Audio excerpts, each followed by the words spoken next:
Les voilà nos échappés avant de densifier l'allure vers le col des pas des Alpins avant un nouveau coup de fouet. Il est bon de se désaltérer pour le dossard bleu de Grégory Cossé. Dans la bosse, c'est de la folie. C'est vrai. Ça passe pas en VTT là-bas? Faut être obligé de pousser. Et oui, des chemins de traverse, des chemins difficiles, c'est aussi ça pour une première édition. Aller hors de ces sentiers les plus souvent parcourus vers la descente de la voie romaine, la voie royale, tachetée, vous le voyez, de neige éparse. Un pur bonheur.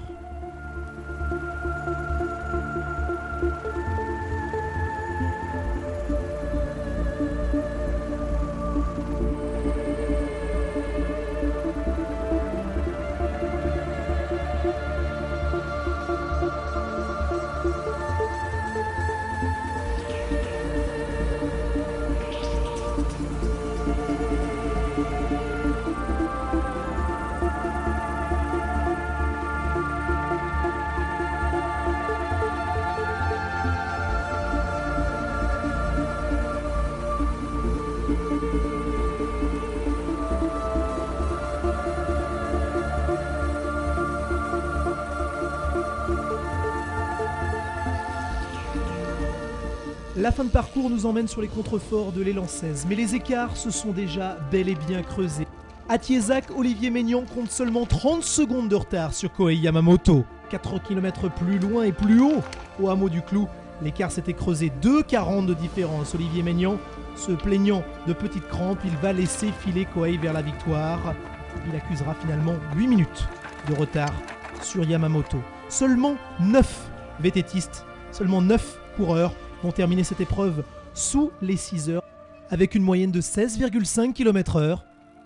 Preuve en est la difficulté de cette deuxième épreuve à l'occasion de cette deuxième journée. On a même vu un 35 degrés au compteur. C'était la chaleur du jour, un fléau supplémentaire pour cette épreuve assez dantesque. Kohei Yamamoto en tout cas lui s'impose.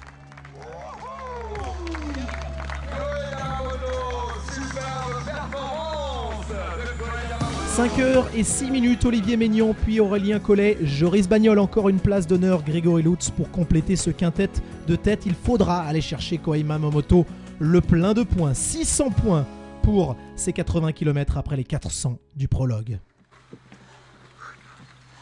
Imagine en VTT. Et oui, c'est le défi à la carte pour cette deuxième journée. Ces participants optent pour le trail. Vous êtes d'où? Région parisienne. Ça vous change? On s'est dit, ouais, on fait aussi du trail pour ça. Hein. Ouais. Pour aller voir le paysage. On n'a pas ça à Paris, hein. Enfin pas tous les jours. Hein. C'est magnifique. C'est magnifique. Bon bah, On prend plein les poumons. on est parti pour une journée en couple, hein, ça va être sympa. C'est certain, des vues comme ça n'existent pas à Paris. En duo, avec une vue tout autre que celle du périphérique parisien, c'est un enduro trail trekking de 27 km qui les attend. On s'élance du sommet du plan du Cantal. Les données 5 spéciales, chronométrées, pas de deux roues mais un certain mimétisme avec les VTT, puisque sur la première spéciale, eh bien, avantage au puncher, elle est courte et rapide. Les deux suivantes sont en montée, l'avantage là au grimpeur, une quatrième spéciale plus roulante, et enfin la dernière pour les descendeurs, puisqu'on finit, on boucle la boucle en descente.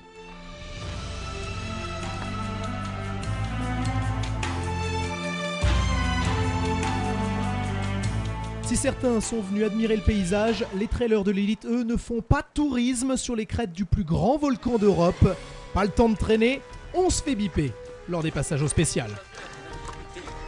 Et le premier à ce petit jeu-là, c'est Johan Medek. Il va gagner 3 des 5 spéciales originaires de Clermont-Ferrand. Johan est vice-champion d'Europe de duathlon. Il compte déjà 6 sélections en équipe de France d'athlétisme. Vous avez aperçu de noir vêtu Sylvain Camus, 26 ans, 8e au Trail du Ventoux. Bref, les favoris sont là, également avec Vincent Delbar, qui malgré une chute spectaculaire, va s'imposer dans la 4e spéciale. Le petit clin d'œil de Laurent Colombero. Et pourtant, vous le voyez, sur ces crêtes, il faut rester concentré, rester focalisé.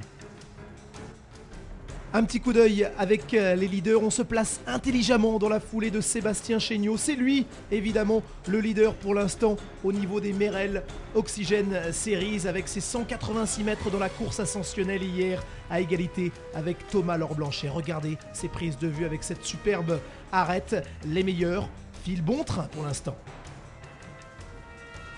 Sylvain Camus, là aussi on a parlé évidemment de son palmarès. Lui aussi, un bon trot, une bonne cadence pour rester au contact des tout meilleurs. Et que serait cette épreuve des plus ludiques sans les filles ?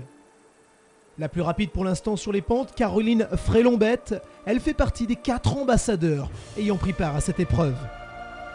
Effectivement, l'an dernier, le 24 mai 2008, 150 trailers et VTTistes ont testé ce terrain de jeu en avant-première et ils n'ont pas hésité pour le retenir, le valider. Comment aurait-il pu en être autrement quand on voit ces superbes paysages, ces ambassadeurs justement qu'on a pu suivre dans leur préparation, Caroline Frélombette et Benoît Boitard, les trailers, Coralie Mounier en VTT à Cessy ou encore au trail du viaduc de Millau et Julien Golando sur la Coupe de France de VTT. Ils sont bel et bien présents sur ce Merrell Oxygen Challenge. Et même avec toute cette préparation en amont, cette course reste un sacré test à ne pas prendre à la légère. La deuxième place au prologue d'hier, la belle et large victoire à l'Enduro Trail Trekking de Caroline Frélombette. Chez les femmes, c'est elle, au soir de la deuxième journée, qui est en tête pour le classement général.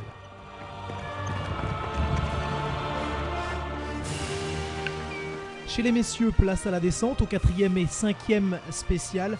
Grégory Rondard, ici avec son dossard 1495, qui en termine. Vincent Delebarre également, malgré une chute. Tous ces garçons heureux de se mettre dans le rouge. Ah bien, magnifique. Splendide, mais là ça cogne par contre. Ah ouais, ça tape de partout. Mais super en tout cas, magnifique. Ils sont là dans ce groupe aussi. Et voilà le quatuor de tête avec Vincent Delebarre qui fait un petit peu le show. Attention tout de même, 75 km à parcourir demain. Le classement de l'épreuve, c'est Johan Medeck, le Clermontois, qui s'impose, même si ça n'est pas pourtant sa spécialité, en 16 minutes et 29 secondes. Au classement général des séries, Chéniaud compte 30 points d'avance sur Laure-Blanchet. Le samedi, peut-être l'épreuve la plus attendue de ce long week-end dans ce format novateur. Les plus ambitieux autour du Népalais Dawa Sherpa, qui a fait le choix, lui, de ne prendre part qu'à cette course-là uniquement. 4, 3, 2, 1, c'est parti pour les 75 km. Le départ aux aurores des 5h15 du matin, lampe torche vissée sur la tête, le départ du trail de 75 km. C'est une toute autre ambiance pour ces lucioles qui s'élancent avec tout de même, pour l'instant, le sourire aux lèvres.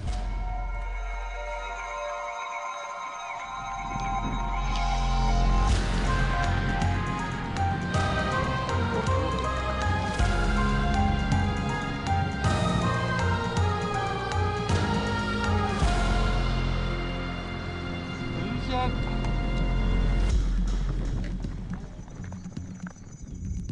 900 compétiteurs inscrits pour les 3 courses, même si l'on se focalise sur l'élite qui nous inspire. On pouvait également prendre part à un trail de 40 km, un trail de 20 km également. Proche du kilomètre 12, proche du premier ravitaillement, les favoris passent en tête, devant Sherpa à droite de votre écran, et Chéniaud qui gère davantage en ce début d'épreuve. Il est 10 minutes derrière. Chéniaud cherche davantage l'homogénéité de résultats pour s'imposer dans les séries.